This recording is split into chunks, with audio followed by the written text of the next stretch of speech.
Okay, so today I'm going to be doing a tutorial on a sand cannon, and what a sand cannon does is it actually throws sand onto bases that are covered with water, so you can blow up the sand and it'll blow up the base too, because normally you can't blow up bases if they're covered in water.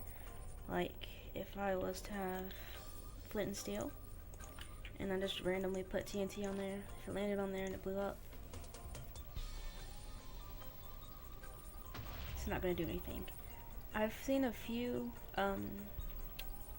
tutorials on sand cannons, but from reading the comments I hear they don't work anymore.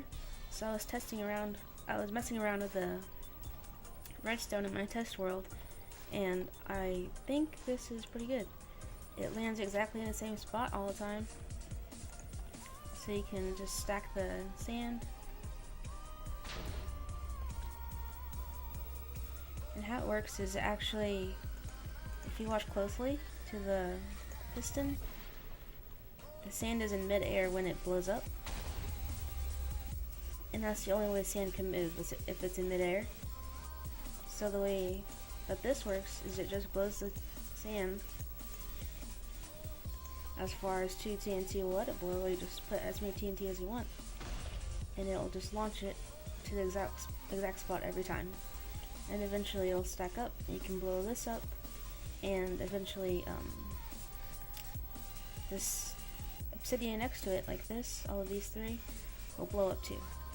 This is pretty useful in faction servers, like I said. You can also make it go as far as you need to. Just make sure to leave the water source block, or else the whole thing will blow up.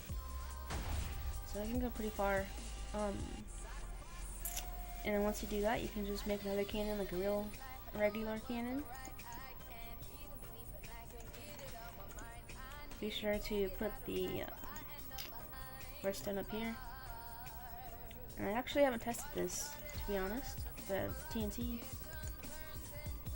Let's see if it works. Yep, it works.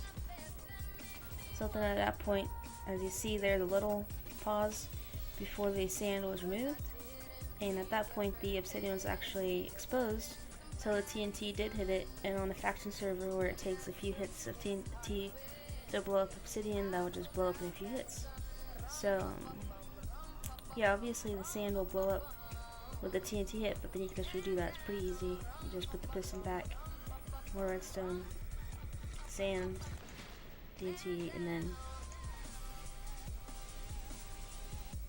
it just goes.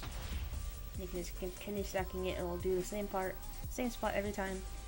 And yeah, I hope it was useful to you. Just a little something I found out recently with messing around with the redstone. I'll try to do more redstone stuff. This is how it looks if you just want to copy exactly this. So yeah.